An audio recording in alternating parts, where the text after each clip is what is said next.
आप सुन रहे हैं कुछ किस्से कहानी के विद रिजवाना मंसूरी। आज मैं आपको अकबर बीरबल की 3 कहानियाँ एक एक करके सुनाऊंगी। तो पहली कहानी सुनिए जिसका नाम है रेत से चीनी अलग करो। बादशाह अकबर के दरबार में कार्यवाही चल रही थी। तभी एक दरबारी हाथ में शीशे का एक मर्तबान लिए हुए आया। क्या है इस मर्तबान में? बादशाह अकबर ने पूछा। दरबारी बोला, इसमें रेत और चीनी का मिश्रण है। वह किस लिए? अकबर ने पुनः प्रश्न किया। माफ़ी चाहता हूँ हुजूर, दरबारी बोला। हम बीरबल की काबिलियत को परखना चाहते हैं। हम चाहते हैं कि वह रेत से चीनी का दाना दाना अलग कर दे। बादशाह बीरबल की ओर देखकर बोले, देख लो बीरबल, रोज़ ही तुम्हारे सामने एक नई समस्या रख दी जाती है। अकबर मुस्कुराए और आगे बोले, तुम्हें बिना पानी में घोले इस रेत में से चीनी को अलग करना होगा। कोई समस्या नहीं जहाँपना, बीरबल बोला। यह तो मेरे बाएं हाथ का खेल है। ऐसा कहते हुए बीरबल ने वह मर्तबान उठाया और चल दिया दरबार से बाहर। बाकी दरबारी भी उसके पीछे पीछे चल दिए। बीरबल बाग में पहुंचकर रुका और मर्तबान से भरा सारा मिश्रण आम के एक बड़े से पेड़ के चारों ओर फैला दिया। यह तुम क्या कर रहे हो? एक दरबारी ने पूछा। बीरबल बोला, यह तुम्हें कल पता चलेगा। अगले ही दिन वे सभी उस आम के पेड़ के पास गए। वहाँ अब केवल रेत पड़ी हुई थी। चीनी के सारे दाने चींटियाँ अपने बिलों में से ले जा चुकी थीं। कुछ चींटियाँ तो अभी भी चीनी के दाने अपने बिलों की ओर ले जा रही थीं। लेकिन सारी चीनी कहाँ चली गई? ऐसा एक दरबारी ने पूछा। रेत से अलग हो गई, बीरबल ने उसके कान में फुसफुसाते हुए कहा। सभी जोरों से हंस पड़े। बादशाह अकबर को जब बीरबल की यह चतुराई पता चली तो वे बोले, अब तुम्हें चीनी ढूंढनी है तो चींटियों के बिल में घुसना पड़ेगा। बादशाह अकबर की इस बात पर दरबार के सारे लोग हंस पड़े। तो इस तरह ये पहली कहानी पूरी होती है। अब सुनिए अकबर बीरबल की दूसरी कहानी जिसका नाम है बीरबल कहाँ मिलेगा। एक दिन बीरबल बाग में टहलते हुए सुबह की ताज़ी हवा का लुत्फ़ उठा रहे थे कि अचानक एक आदमी उनके पास आकर बोला, क्या तुम मुझे बता सकते हो कि बीरबल कहाँ मिलेगा?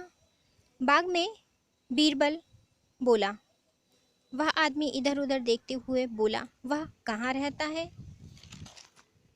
अपने घर में, बीरबल ने उत्तर दिया। हैरान परेशान आदमी ने फिर पूछा, तुम मुझे उसका पूरा पता ठिकाना क्यों नहीं बता रहे? क्योंकि आपने पूछा ही नहीं, बीरबल बोला। क्या तुम नहीं जानते कि मैं क्या पूछना चाहता हूँ? उस आदमी ने फिर से सवाल किया। नहीं, बीरबल ने जवाब दिया। क्योंकि आपने पूछा ही नहीं, बीरबल बोला। क्या तुम नहीं जानते कि मैं क्या पूछना चाहता हूँ? उस आदमी ने फिर से सवाल किया। नहीं, बीरबल ने जवाब दिया। वह आदमी कुछ देर के लिए चुप हो गया और बीरबल का टहलना अभी भी जारी था। उस आदमी ने सोचा कि मुझे इससे यह पूछना चाहिए कि क्या तुम बीरबल को जानते हो?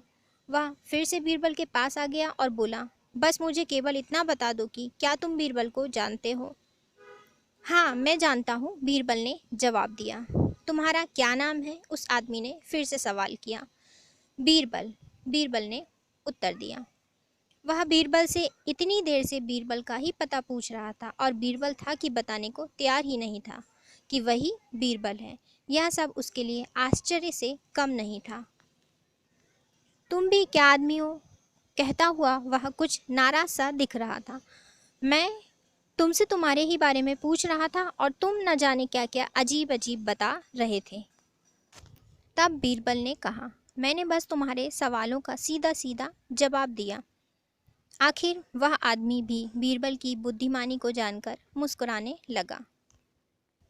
ये दूसरी कहानी भी पूरी होती है। अब सुनिए तीसरी कहानी जिसका नाम है बादशाह का सपना।